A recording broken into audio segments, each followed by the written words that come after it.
Hoje o vídeo de react em questão, tá? É um caso peculiar. Não tem nada, é assim, mas né? É uma coisa horrível. É uma coisa horrível. 3 homens e uma noite de sexo que terminou em morte.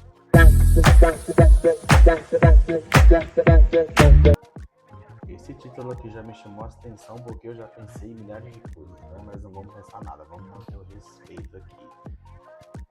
Primeiro, checar se tá ligado, se inscreva nesse canal, dê o seu like, mande um pix aí pra mim, pra eu conseguir me ajudar a comprar um diacho de um notebook que funcione pra live, porque eu já tentei fazer umas 20 vezes e nenhuma deu certo. Por isso vamos seguir na vida como ela é, né? O vídeo em questão aqui, vamos inscrever, né?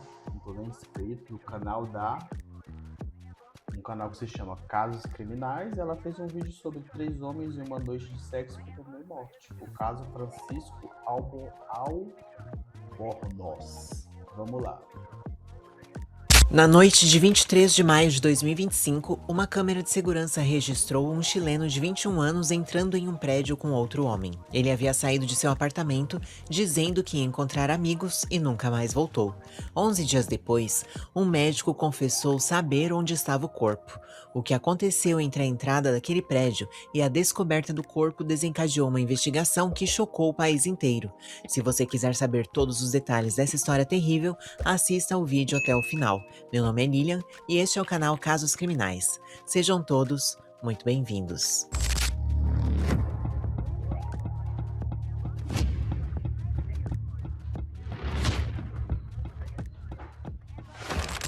Na quarta-feira, 4 de junho de 2025, policiais chegaram a uma ravina localizada perto do rio Tinguiririca, na cidade de San Fernando, a mais de 150 quilômetros ao sul de Santiago, no Chile.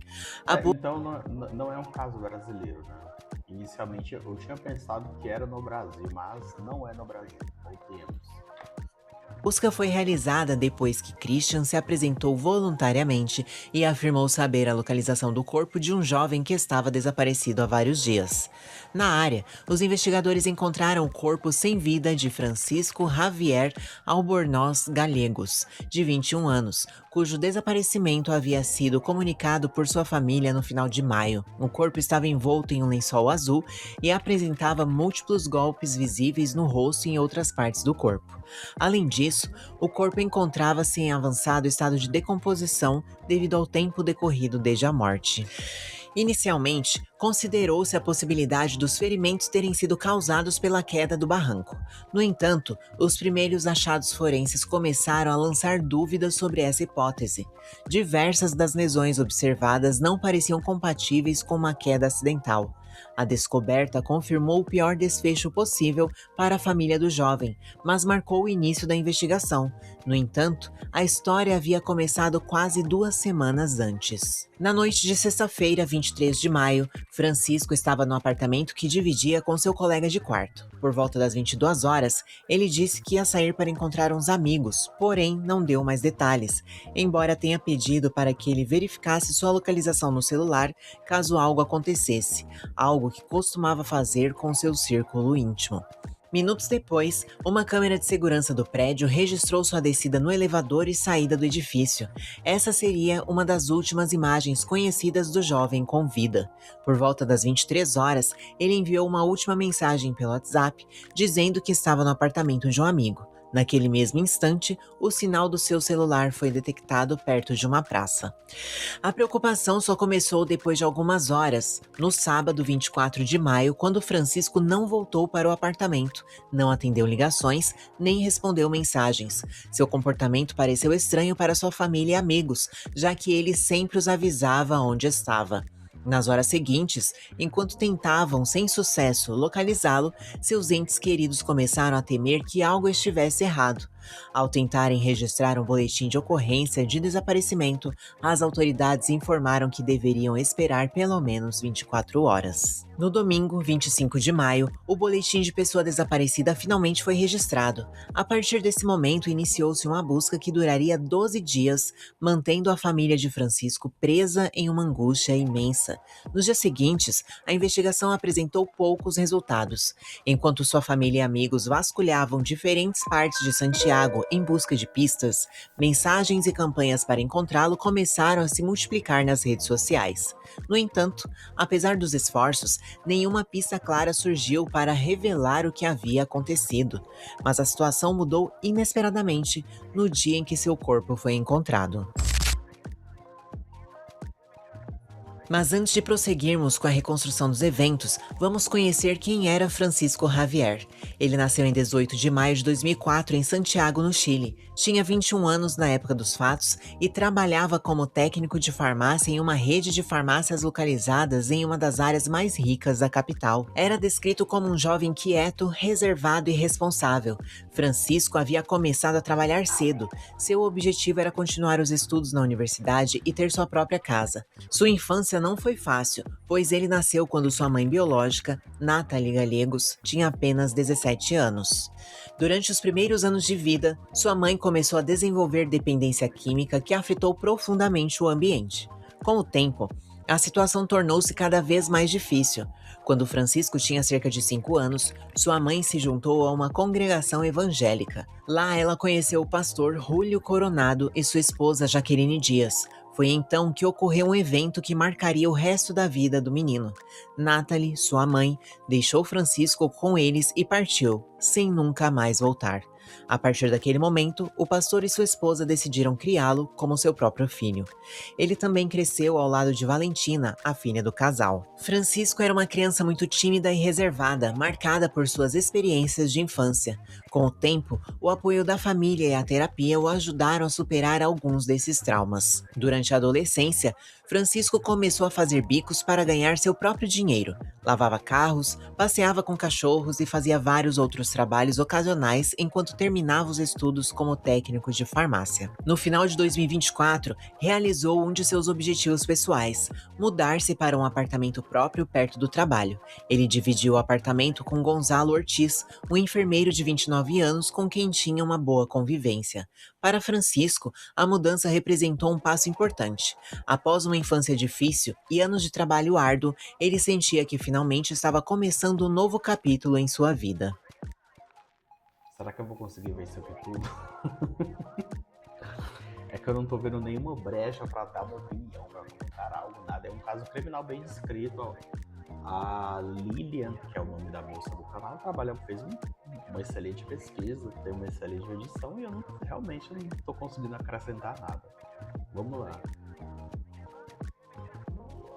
Agora que sabemos quem era Francisco, podemos retomar a investigação. Na terça-feira, 3 de junho de 2025, um homem de 31 anos compareceu voluntariamente à promotoria acompanhado de seu advogado. Ele alegou saber o que havia acontecido com Francisco e que poderia indicar a localização de seu corpo. O homem era Christian González Morales, um médico equatoriano que morava em Santiago há vários anos. Durante seu depoimento, Christian relatou que na noite de sexta-feira, 23 de maio, havia se encontrado com Francisco e um terceiro homem em seu apartamento. Mas o menino não era de menor, o primeiro, a vítima, não era de menor, três homens e uma noite de sexo, mas ele não era de menor? Tô na dúvida. O terceiro homem era José Miguel Baeza, um chefe de cozinha de 41 anos. O primeiro encontro deles aconteceu em 3 de abril de 2025, no apartamento de Christian, depois de se conhecerem por meio de um aplicativo de namoro. Qual que seria esse aplicativo de namoro? Aquele laranjadinho, né? Embora não tenham se visto novamente por um tempo, continuaram se comunicando por mensagens. Nessas conversas, José Miguel falava sobre certas fantasias relacionadas a encontros com pessoas mais jovens, chegando a mencionar que, apesar de ter 31 anos, aparentava ser mais jovem, algo que, segundo Christian, o atraía. Christian afirmou que José Miguel costumava obter entorpecentes para consumir durante os encontros. Com o passar das semanas, ambos concordaram em se encontrar novamente na noite de sexta-feira, 23 de maio, mas desta vez não estariam sozinhos. José Miguel disse que levaria um terceiro participante, Tá, um pra homem você que não sabe, inclusive isso aqui no Brasil é muito comum, tá? Vários gays se encontram em um apartamento, leva muito entorpecente, ó, a bagaceira rola, meu filho. É uns 5 dias seguidos. mais jovem chamado Francisco. Segundo Christian, antes de voltar para casa, seguindo instruções de José Miguel, ele comprou 4 pacotes de narcóticos para o encontro. O próprio José Miguel havia mencionado que levaria alguns itens, incluindo limões, panos e lona plástica para cobrir a cama. Algo que, segundo Christian, ele costumava usar durante seus encontros íntimos para evitar sujeira. Cobrir a cama com uma lona pra não sujar a cama. Ai, meu Deus do céu. Pra mim, se eu vou encontrar com uma pessoa e ela fala, vou cobrir a cama com uma lona preta, eu já vou pensar que ela vai me matar, com certeza. Mais tarde naquela mesma noite, as câmeras de segurança do prédio registraram o momento em que José Miguel chegou ao apartamento acompanhado por Francisco. Dentro do apartamento, ocorreu uma conversa que mais tarde seria considerada relevante pelos investigadores. José Miguel pediu-lhe discretamente que não contasse a Francisco que iriam usar drogas naquela noite. Contudo, Christian respondeu que, se o jovem ia ficar, ele deveria saber. Nesse momento, reparou que Francisco parecia confuso com a situação e até um pouco nervoso. Foi então que José Miguel interveio e disse ao jovem que iriam aplicar anestesia. Apesar disso, Maria. Né, o caminho já está descrito, o destino foi escrito aqui, né? Olha, você, meu filho, pelo amor de Deus, né? Desconfie das coisas. Você está indo no encontro, conversa muito bem com a pessoa que você tá indo. Se começar esse papo aí de drogas, não sei nem se pode falar essa palavra aqui no YouTube, mas não vá, né, sem você conhecer o lugar, mande sua localização para alguém, faça na sua casa, que é um lugar que você conhece, é seguro. Mesmo assim ainda é perigoso. Mas a gente sabe que no meio gay, basicamente os gays, eles parece que não liga para certas coisas. Quer sexo, vai em busca do sexo e pronto. É basicamente esse caminho aqui que é seguido. E infelizmente isso é mais comum do que você imagina. Muita gente pode cair matando em cima de mim, mas é exatamente isso. Eu não tô falando mentira, não. Francisco permaneceu no apartamento e foi lá que ocorreu o incidente que tirou sua vida.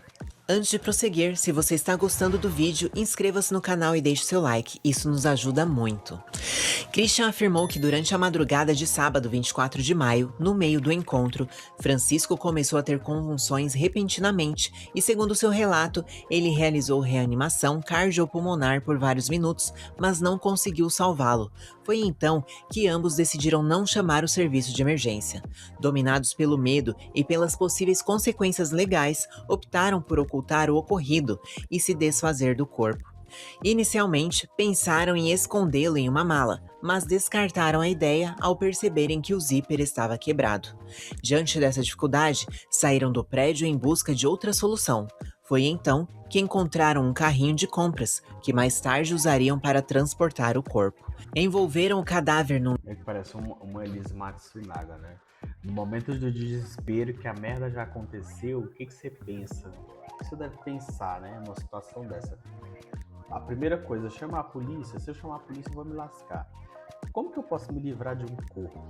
Meu Deus do céu, não tem como. Acho que o pensamento ali é o desespero total. Qualquer saída, inclusive a pessoa não vai nem se preocupar se está sendo filmada, tanto é que o cara foi buscar um carrinho de compras. um lençol antes de retirá-lo do apartamento. Depois, levaram-no até o carro de Christian. A partir desse momento, começaram a percorrer diferentes partes de Santiago sem saber o que fazer. Durante várias horas, dirigiram pela cidade tentando decidir onde abandonar o corpo sem serem descobertos. Por volta das 11 horas da manhã de sábado, chegaram a um posto de gasolina. Durante essa viagem, José Miguel tentou desbloquear o celular de Francisco usando o sistema de reconhecimento facial. Como não conseguiu, destruiu o aparelho usando uma pedra e o queimou dentro de uma embalagem de batata frita na beira da estrada. A viagem prosseguiu para o sul até chegarem à cidade de San Fernando, onde decidiram abandonar o corpo em uma ravina perto do rio Tinguiririca. Em seguida, ambos deixaram a região. Entretanto, enquanto se afastavam, José Miguel começou a se preocupar. Comentou que o local estava muito exposto e que havia a possibilidade de alguém encontrar o corpo facilmente. Por esse motivo, sugeriu que voltassem para tentar escondê-lo melhor. Horas depois, já tarde da noite, ambos chegaram ao local onde haviam abandonado o corpo. José Miguel instruiu a amarrar uma corda ao carro para que pudessem descer a encosta. Christian obedeceu e desceu até onde estava o corpo. Foi então que a situação começou a afetá-lo emocionalmente. O médico disse que ao chegar perto do corpo, desabou em lágrimas. Disse que naquele momento compreendeu a gravidade do que estavam fazendo. Pouco depois, Christian recebeu uma mensagem de José Miguel. A mensagem dizia: "Avisarei quando estiver a caminho, embora ache que não conseguirei chegar a tempo." Para Christian, essa mensagem foi perturbadora, pois ambos estavam no mesmo lugar, mas o chefe parecia estar tentando criar um álibi. Essa informação permitiu que a polícia organizasse uma operação que no dia seguinte levou à descoberta do corpo de Francisco. Uma autópsia preliminar foi realizada no mesmo dia. Até então, a única versão conhecida dos fatos era fornecida por Christian. Só que os resultados do exame médico legal começaram a contradizer suas palavras. O laudo do médico legista determinou que a causa da morte foi traumatismo crânioencefálico. Francisco apresentava graves ferimentos na cabeça e múltiplos golpes em diferentes partes do corpo.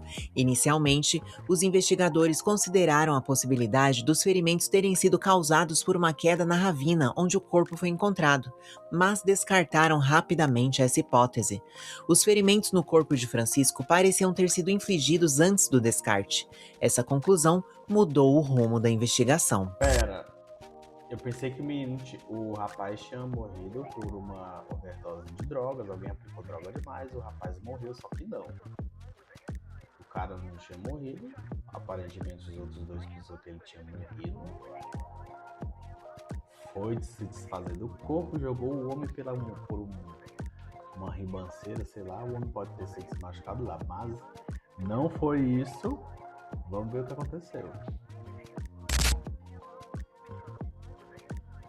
A teoria de morte acidental causada por uma convulsão começou a perder credibilidade, enquanto exploravam a possibilidade do jovem ter sido vítima de um ataque violento. Outra questão perturbadora surgiu no processo: a possibilidade de Francisco ainda estar vivo quando foi abandonado na ravina. Com essa informação, a investigação passou a se concentrar em determinar o verdadeiro papel de cada um dos dois homens que estavam com ele naquela noite. Encontrar José Miguel foi fácil. Christian havia fornecido seu endereço. Quando os investigadores entraram na residência, um fogão estava aceso, queimando várias peças de roupa. Algumas eram de Francisco. A tentativa de destruir as provas foi frustrada. As roupas foram recuperadas, adicionadas ao processo e José Miguel foi preso. Ele optou por não prestar depoimento. Mesmo assim, o relato de Christian não seria considerado definitivo devido às inconsistências. Com os dois homens presos preventivamente, a promotoria começou a reconstruir o que aconteceu na noite de 23 de maio e nas horas seguintes. A análise de depoimentos, perícias forenses e o conteúdo digital dos celulares apreendidos tornaram-se essenciais para estabelecer a responsabilidade de cada envolvido. Desde o início, a promotoria levantou a possibilidade de se tratar de um homicídio. A gravidade dos ferimentos da vítima e as inconsistências no relato de Christian sugeriam a possibilidade de um ataque violento dentro do apartamento. Para a família do jovem, a prioridade era descobrir toda a verdade sobre o ocorrido e ver os responsáveis levados à justiça. Com o passar das semanas, o caso de Francisco Albornoz continuou a chocar o público chileno, não apenas pela morte de um jovem de 21 anos, mas também por tudo o que aconteceu depois. Entretanto, a análise do conteúdo digital começou a ganhar destaque. Os investigadores analisaram conversas, registros de localização e informações em aplicativos de mensagens para reconstruir com mais precisão a sequência dos eventos. Eles também analisaram as conexões entre os envolvidos, suas comunicações anteriores e qualquer elemento que pudesse esclarecer o que aconteceu dentro do apartamento durante a madrugada de 24 de maio. Com o avanço da investigação, ambos os indivíduos foram formalmente acusados de homicídio simples e mantidos sob custódia, aguardando o julgamento. Em abril de 2026, o processo ainda está em andamento e um veredito final ainda não foi proferido. O caso de Francisco Albornoz revelou mais do que apenas um crime, também expôs como, em questão de horas, uma série de decisões pode transformar uma tragédia em algo ainda mais sombrio. Após a morte de Francisco, houve várias oportunidades para fazer a Aí, coisa enfim, uma sequência de decisões erradas, para encontros com pessoas erradas, com desconhecidos, confiar demais em desconhecidos, usar drogas que nunca se haviam usadas, pelo que eu entendi aqui, um dos três nunca tinha usado, deu um problema, ninguém soube lidar com o problema, acabou fazendo o quê? Merda, shit. Então, basicamente aqui foi... Como é que eu posso dizer isso, né? Não é aquela questão de estar no lugar errado na hora errada. Será? Né? Mas esse foi o vídeo de hoje. Vão lá, sigam a... Eu sigo ela já aqui, meu pai do céu, acho que já, né? Já tá aqui, ó. Casos Criminais. Sigam a Lilian, me sigam também. O vídeo de hoje foi esse. Se você gostou, dê um like. Se você não gostou, dê um dislike. Se você gostou muito, manda um pix aí para ajudar a manter esse canal e para levantar fundos para comprar um notebook, para fazer live. Eu me digo na internet. Tchau.